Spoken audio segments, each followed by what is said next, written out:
Welcome to the Whitespring Bunker. These halls were built to safeguard some of the most prestigious members of the United States government. Now we are all that remains, though we are always looking for men and women capable of helping us restore what has been lost. In return, we offer this, our refuge from the world above. Please, take your time and look around. We've made great efforts to restore this place to its former glory. Welcome, member, to our little enclave. Welcome back, members. As always, I am the Operative, your designated tour guide and host here at the Whitespring. Lieutenant Colonel Valeria, despite losing an eye, is back running operations for the new enclave. Pirate jokes aside, she is more determined than ever to reclaim Appalachia from the monsters. But first, she has some personal business to attend to. A light snow was falling across the still beautifully manicured lawns of the Whitespring Resort. The various Protectrons and Mr. Handys going about their business as though nothing had happened, certainly not the apocalypse we now find ourselves living through. The Great War may have devastated the country, but at the Whitespring, it still felt like pre-war, or close to it. Minus, of course, the random encounters with ghouls, mole miners, super mutants, and the occasional giant flying bat things, also known as scorch beasts. Lieutenant Colonel Valeria, in her dress uniform, walked slowly across the lawn, the frosted grass crunching under her boots. It took tremendous willpower to keep her from reaching up and scratching the side of her face. The sutures still itched like hell, and her new eye patch rubbing against the wounds didn't help matters. Dr. Harefield told her it might take several months until the replacement eye would be ready, but it certainly couldn't come soon enough. She held a small bouquet of flowers in her hands. It was strange, after all these months, but it felt like the right thing to do. The Mr. Handy gardener had been very apologetic that he couldn't find more blooms, but Val could only imagine the lengths it must have gone to scour the grounds to find these. It was sometimes hard to remember that they were just machines, as lifelike as they appeared to be. Valeria ended her walk in front of two freshly covered graves, each with its own headstone. Here, amongst the rows of bushes in the ash rose garden, her parents had finally been brought home. Even though she had told MODUS where her parents died that day months ago at the hands of the Scorched, she never asked, or even went back to recover the bodies. Not that she didn't think about it, or want it, but she had been trained by her parents to stay on the mission, that the mission always came first. MODUS, never one for sentimentality as it was not in his programming, took it upon himself instead to rely on logic. Providing closure to his field commander was the rational and logical choice to ensure that she was not distracted. A patrol of Enclave bots was dispatched to the location near Somerville, and they had returned with their parents' remains. It wasn't much, as the weather and the wildlife had been busy, but there were personal effects brought back as well, which was enough for final identification. The funeral consisted of just Valeria and a Mr. Handy acting as the chaplain. Even Lilith stayed away, as she knew this was something that her friend needed to do on her own. She would comfort her friend later if she needed it, or be prepared to raise holy hell too, if she thought that would help cheer Val up. After the short ceremony, the metallic boxes containing the remains had been taken away by Enclave Assaultrons to be interred, and Valeria would follow soon after. And now here she stood, having finally accomplished what her parents tasked her with, but not having the pleasure of experiencing it with them. She walked over to run her hand along the headstones, using her fingers to trace the words etched there. Major Albert Faustina, United States Army, born April 3rd, 2042, died November 14th, 2102. Soldier, patriot, and loving father and husband. Captain Beatrice Faustina, United States Army, born September 20th, 2047, died November 14th, 2102. Soldier, mother and wife. God bless America. Valeria had never referred to her parents by their names. It was always sir and ma'am. And as much as she felt their loss, she could stand proud that they had given her the skills and dedication to survive. She hoped that they knew that she had made it, and that ultimately they would be proud of her and the work that she was doing here. Placing the flowers on the graves, she stood back, solemnly in the cold. She spoke to them, just as if they were there to hear her words. Sir, ma'am, I miss you. But I brought you home, or at least to the only home that really mattered. And you were right. This is the cause to which I have dedicated my life. I only hope that I can live up to your memory, and build that better future you always told me about. It is going to be hard. And I've already done such horrible things, and will keep having to do those things if we're to come out the other side of this crucible a better people. You always told me that the end justifies the means, and that for the greater good some bad would have to be done in its name. Sir, you were right, and I can live with that. For both of you, I will make sure the Enclave lives, and America rises again. I love you. Rest in peace. A single tear ran down the colonel's cheek. She wiped it away, stood ramrod straight, and gave her parents a final salute. Turning away from the graves, Valeria retraced her steps through the garden back to the bunker entrance. It was a rare show of emotion for her, but now she had to push those feelings back down, deep inside. Those were a luxury that she could not afford, not with so much work left to do. As she steeled herself again, ignoring the itching of her healing wounds, she placed her hand on the ID pad, opening up the entrance back down into the bunker. As she made her way to the command center, she passed Lilith standing in the corner, next to the newly promoted Captain Stein. Officer, on deck. The assembled staff rose in unison and saluted. As you were. We have work to do, people. MODUS, bring up the active rosters and assignments, please. Lieutenant Colonel Valeria, Field Operations Commander, New Enclave, reporting for duty.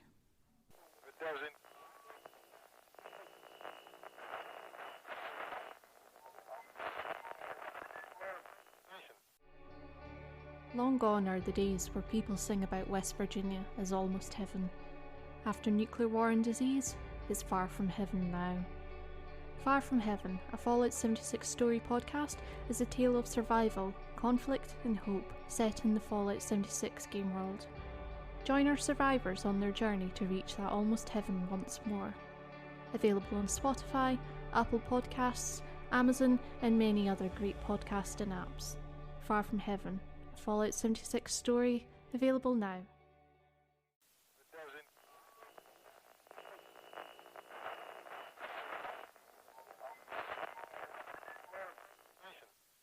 Somewhere in the mire, southeast of Freddy's House of Fears.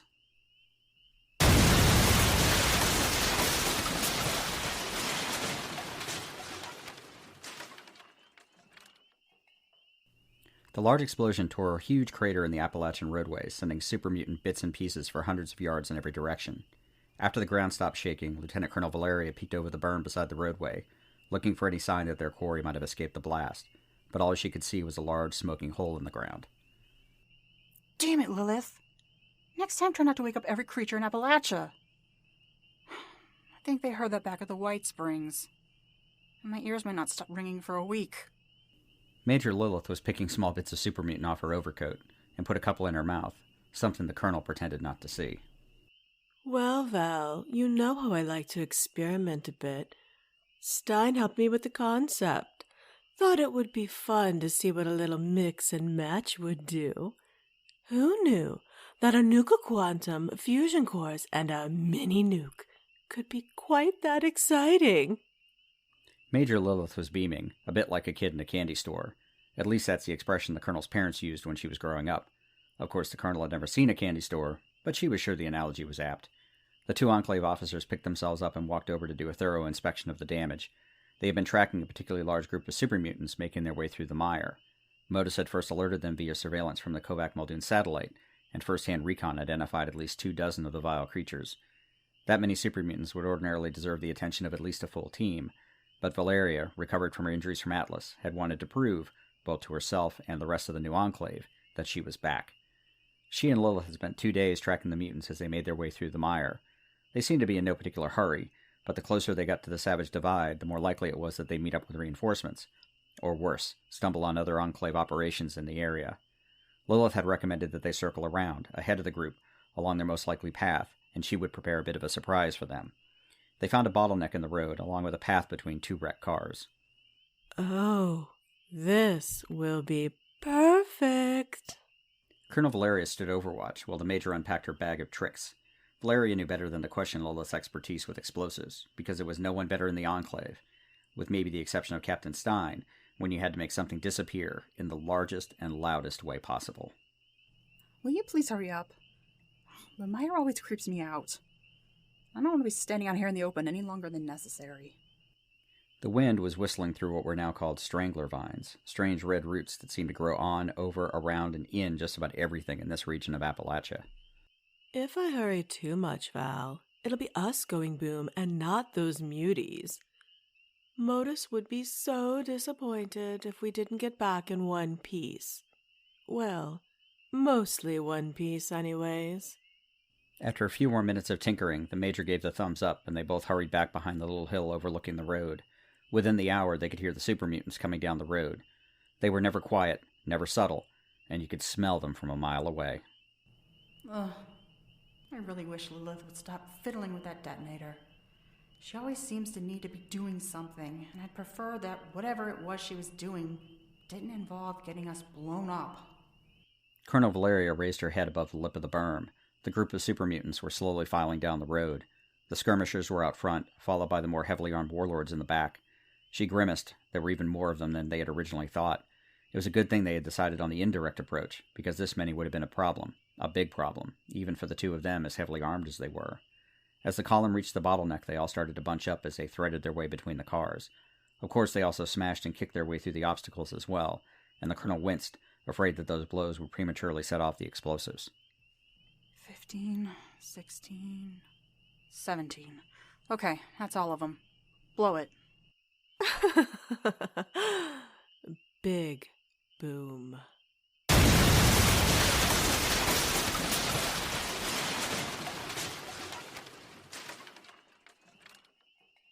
Afterwards, having picked through the very small remains of what had been a large group of super mutants, the colonel turned to Lilith to give her orders to move out, when they both heard the sound of something in the distance.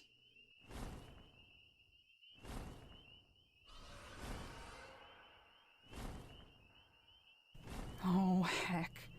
Lilith, you woke up a scorch beast. Maybe more than one by the sounds of it. Sorry, Val. Just grab your pack and let's get out of here. I'm not keen on trying to fight those things in this foliage. We wouldn't be able to see it until it was right on top of us. Lilith just shrugged and threw her pack on her shoulders, and the two of them sprinted down the road, even as the sound of wings and screeching got closer and closer. From their previous experiences in the area, the road opened up ahead, into a clearing, but on the other side, near the Thunder Mountain nuclear plant, there were plenty of places to lie low until the giant mutated bats got bored and flew away. Instinctively, they knew the plan, as contingencies had always been accounted for, especially if an operation went sideways. Holy shit, Val. Would you look at that? The colonel stopped dead in her tracks and could barely believe her eyes. If she was worried about the scorched beast behind her, what was in front might have been even worse. Oh, no. There, straddling the road, in the middle of the very clearing they had to cross to get to safety, was a virtual battle royale of the worst creatures in Appalachia. Like some demented sporting event, more than a dozen animals and cryptids were fighting each other. There were 2 glowing Wendigos facing off against an albino Deathclaw, with 3 Yagwai tearing into a Megasloth, with Mirelurk Kings and Ghouls added into the mix as well. In the brief moment she had to contemplate the carnage, Valeria suspected that the Major's bomb woke everyone up, and this was bad. Very, very bad. The sounds behind them grew louder, even as the battle in front became even more intense. We're fucked, Val. Not yet, we aren't. Move it. Valeria shoved the Major into a small ditch by the side of the road, also partially obscured by a concrete road divider. They lay down as flat in the ditch as they could, and just in time as the canopy above them exploded. 2 scorch beasts dove through the trees into the clearing. In all the commotion, the other creatures didn't even see them until they were on top of them. But when they did, it was like another bomb went off, and they all went wild.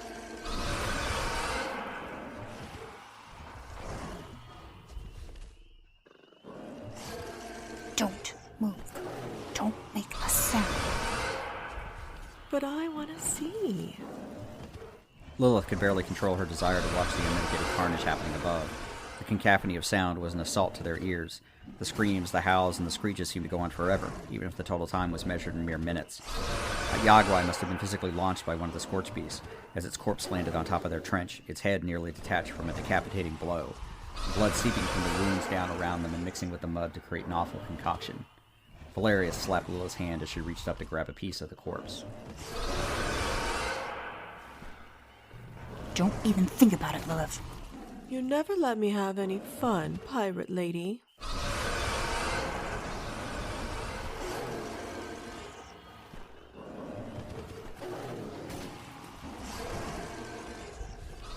One by one, the sounds of each creature were cut off, either mid-scream or with a slow gurgle. The ground even shook as what must have been the megasloth fell over and died. All that they could hear was the sound of the wounded shrieking of one of the scorch beasts. Let's move. Quietly, this time. They slowly picked themselves up off the bottom of the trench, using the dead Yagwai as a handhold. Climbing back up to the road, they surveyed the clearing. It was filled with the bloody corpses of creature after creature, laying splayed out, gutted, and some even laying on top of each other. Ugh, I thought they smelled bad when they were alive. What? I think they smell good. Even better now that they've been tenderized. In the far corner of the clearing, the last survivor of the epic encounter, a gravely wounded scorch beast, was attempting to fly away. One of its wings had been mangled during the fight and hung down loosely on its side. Instead, it half-hopped, half-waddled side to side. Lilith, let's not wake the neighborhood again. Valeria flipped the safety on her rifle and took aim at the head of the wounded beast. The major pulled out her handmaid and followed the colonel's lead. The creature barely had time to register them before 3 quick, silent bursts from both weapons stitched across its head and put the creature down permanently. With the clearing now, clear, Valeria had her fill for the day. The original mission was complete, and the way back south was open for them. Damn it, Lilith. Could you please hurry up? We need to get to Berkeley Springs by tomorrow morning to meet the extraction team. And are those Ghoulan trails? What? Ugh, just clean yourself up before we get to Berkeley.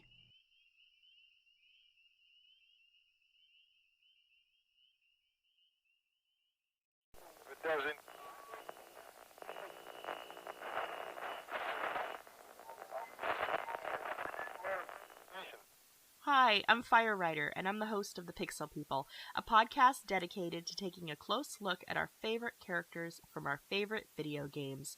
From major characters who define the course of a game's storyline to smaller characters who you might have never noticed. Every week, we go beyond the quest line to examine a particular character's story arc and choices, and discover the real-world parallels and life lessons hidden just below the surface. I hope you'll join us. You can find The Pixel People on Anchor, Spotify, Apple Podcasts, and everywhere else you listen to podcasts.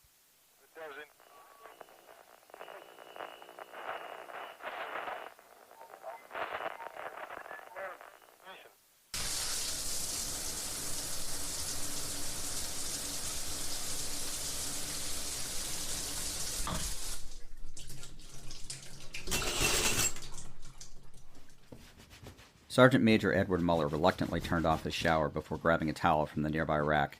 It had been so long since he'd had a real shower, he'd forgotten what it felt like. Real, hot running water. And soap. Real, honest-to-goodness American-made soap. It was almost enough to forget what happened in Atlas. And hell, even that week in the brig. Mueller threw the towel around his waist and walked over to the bathroom sink. Wiping away the mist from the mirror, he looked at himself. Clean-shaven for the first time in years, he could read the stories of the last 2 decades written in the lines on his face. And the scars, too. Just what kind of a place is this? An old government bunker being run by a bunch of kids? Vault kids, even? Not that I have anything against vault tech, it's just, well, okay. Really weird. And this enclave business. Never heard of it. Not before the war, certainly not after. Hell, I spent years up in Canada after the annexation doing counterinsurgency, before manning the front lines around Anchorage.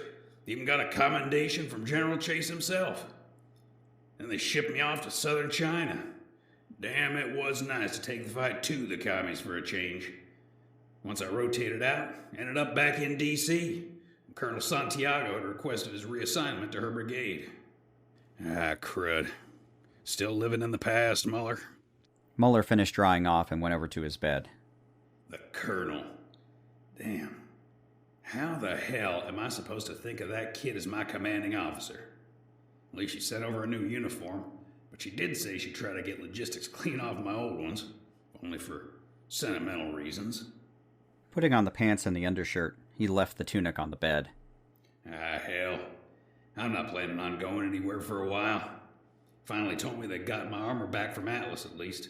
It's been mine for, 25 or so years. Told the colonel if she didn't bring it back, I'd go out and get it myself.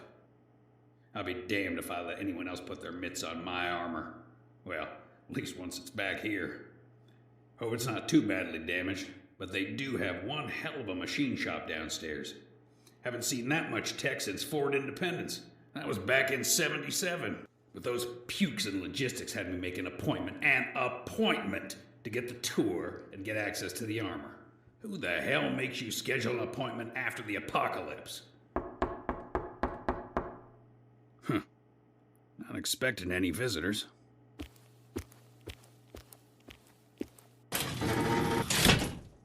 Well, hello there, Sergeant. It was the newly promoted Captain Stein, with a six-pack of Blackwater brew in one hand and a lit cigar in the other. I do not know what to make of this guy. He's a vet, that's what I do know. Not from Vault 76. He showed his face while I was cooling my heels down in the brig. Wasn't in the mood to say much. I saw him around, but never even got a hello. Stein didn't wait to be invited in, just brushed past the sergeant and walked into the room. Well, it looks like you're settling in just fine. Stein looked around the sergeant's quarters, which were nearly as Spartan as his own. Personal effects didn't travel well through the decades, in either of their cases. Why don't you make yourself at home, Captain? Stein flopped down on the couch, putting the beer on the table. Oh, Mueller, you can leave the officer bullshit at the door. We're both too damn old to deal with that crap in private. Stein reached into his tunic pocket and pulled out another cigar, handing it over to Mueller, who gladly took it. Putting it under his nose, he could smell real tobacco, which was as rare as hen's teeth nowadays. Where the hell did you manage to get Cuban cigars?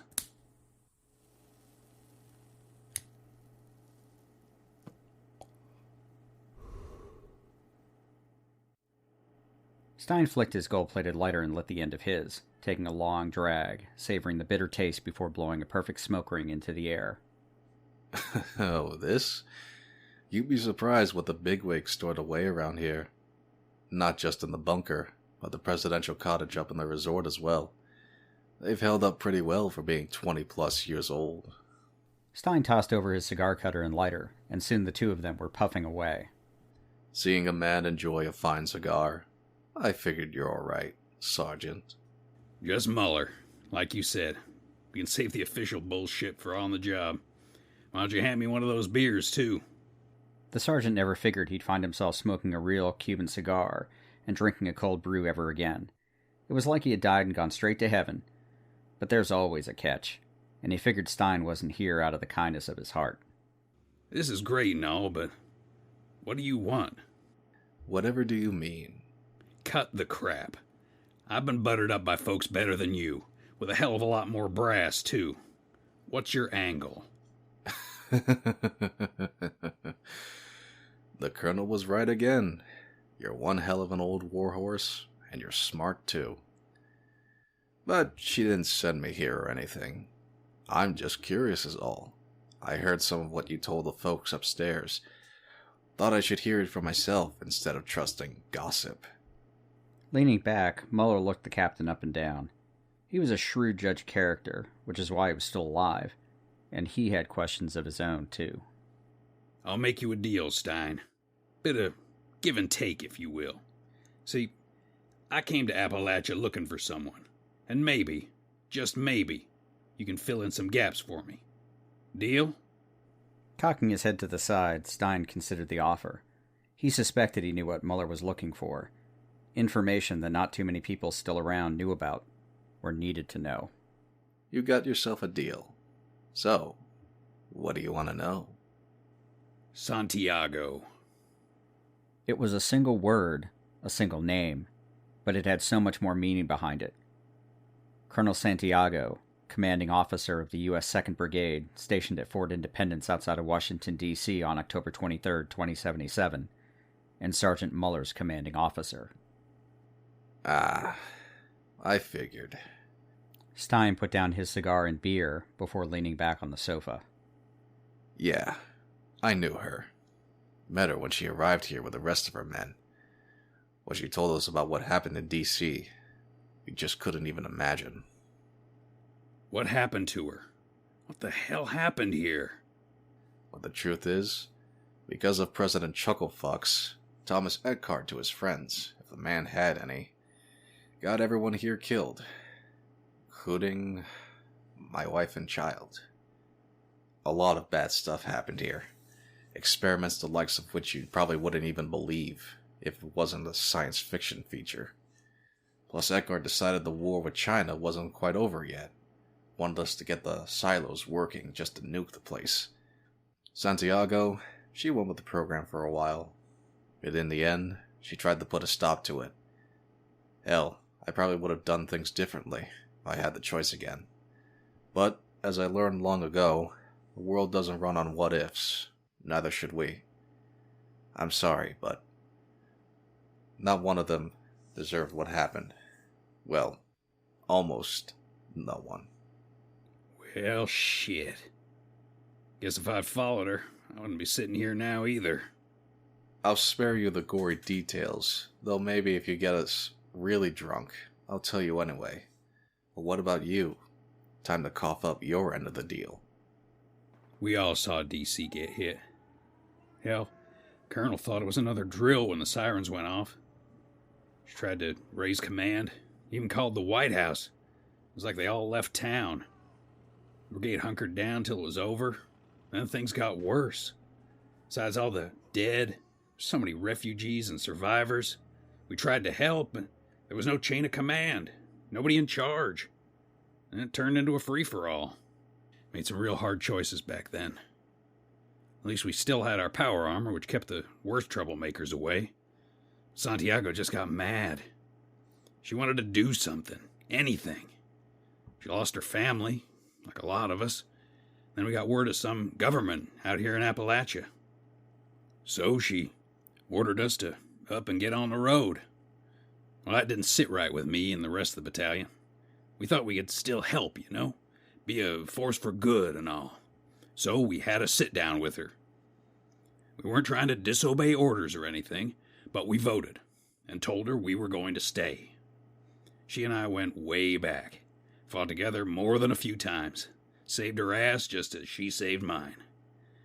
Finally, she reached across the table and took my hand, wished me good luck, and said she would forget the 8th, just in case someone in charge wanted to know what happened or wanted to send somebody after us.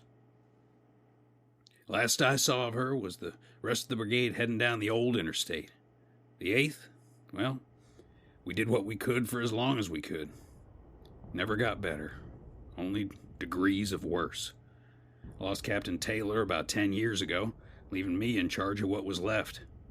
We ended up as far south as Richmond, up to the ruins of Wilmington, and even just outside of Philadelphia. More mercenaries than soldiers. Between disease, combat, and desertions, there weren't many of us left at the end. Kept a few suits of power armor running on whatever we could find, and I tried to keep the men from turning raider. That worked until Towson. We were guarding a small refugee camp that was under threat from local raiders. Corporal Phelps sold us out. He fell in with one of the raider girls and led us into an ambush. Little fucker. Tore him apart with my bare hands when I finally caught up with him a few days later. When we got back, we found the rest of the gang had burned the camp to the ground. That was it for the rest of the guys. By the next morning, I was the only one left. I buried the dead, climbed into my armor, never looked back. Spent some time guarding caravans up in Pennsylvania. Something kept nagging at me. Figured I owed it to myself to find out whatever happened to the colonel.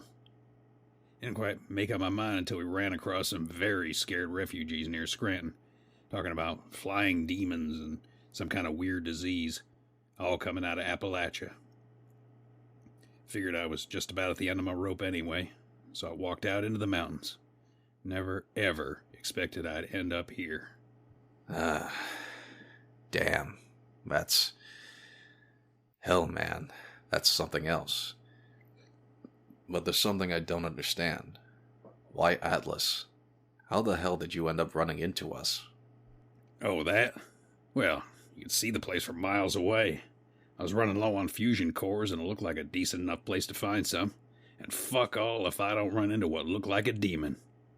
Demon? Oh, that's just Lilith. And monsters the likes I've never seen. And I've seen some pretty weird shit in my day. Feel god-awful about what happened. Stein handed the sergeant another cigar. I get it. The Colonel's tough, but she's fair. Trust me, if she didn't believe you'd fit right in, you wouldn't be here drinking my beer and smoking my cigars. Mueller cut the end of the cigar, then hesitated as he flicked up on the lighter. Yeah, about her. I mean, she's just a kid. I'd be lying if I didn't think the same thing. At first, all these kids running around acting like soldiers and all that. The Colonel? She's different. She actually has a plan. It's a long story, which I promise I'll tell you over a whole lot more beer. But we got a real chance here to do something good. You're just seeing a small slice of Appalachia.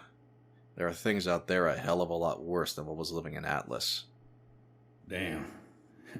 I'm smart enough to know I'm not getting the whole story, but what options do I have? Stein was right that he'd seen just a little bit of Appalachia, and if what else he heard, especially about those scorched things, was true, then maybe he was right where he needed to be. You know, Stein, I ain't got nowhere else to go, and I'm sure none of these kids know their way around power armor like I do, so maybe I can do some good. Well, us old farts have to stick together after all. Though I told the Colonel I wasn't going out to change any diapers. That managed to get a belly laugh out of Mueller. Ah, the good old days, he thought. Shepherding new lieutenants out on their first assignments, making sure they didn't do anything stupid. All right, Stein. Hell, you probably had me with these damn cigars. So, I gotta ask, what the hell is up with that Lilith girl? Rolling his eyes, Stein grabbed the last beer from the table. Well, hell, we don't have enough beer or cigars for that particular conversation. Why don't we head down to the commissary? At least until the Colonel gets back. I can usually sneak a few more bottles. Then maybe we could talk about the Major. It's a deal, Stein. Let's go get drunk.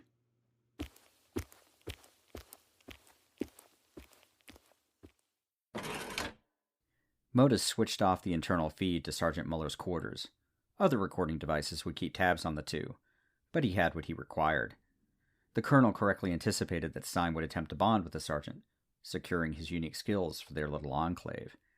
The AI looked forward to debriefing the Colonel when she returned from her most recent assignment. Stein was proving to be as useful as he had calculated, and despite the setback at Atlas, everything was going according to plan. Our cast of characters have all arrived at the Whitespring for their own reasons, some running away from their past or running towards a very uncertain future, and MODUS has plans of his own. As one journey ends, their collective journeys begin, and Appalachia will bear witness. Thank you again, members, for joining us here on The MODUS Files. If you've enjoyed this content, please subscribe, and better yet, please leave a review to help others find our little enclave. You can also follow us on Twitter, @MODUS Files, for more information about our podcast, Fallout 76 content, and random musings on the Enclave.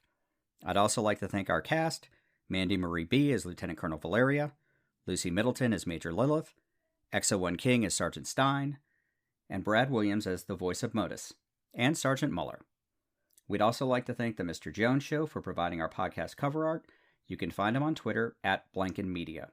And a shout out to the Apocalyptic Aristocracy Discord, home to a great group of fellow creators, the Robots Radio podcast community and the rest of the Robots Radio Rocket Club, and Jeremiah Johnson, our favorite character artist, who provided the wonderful character artwork you can find on our website. Lastly, thank you to all of our subscribers and supporters. God bless the Enclave, and God bless America. Members, we look forward to your next visit to our little enclave.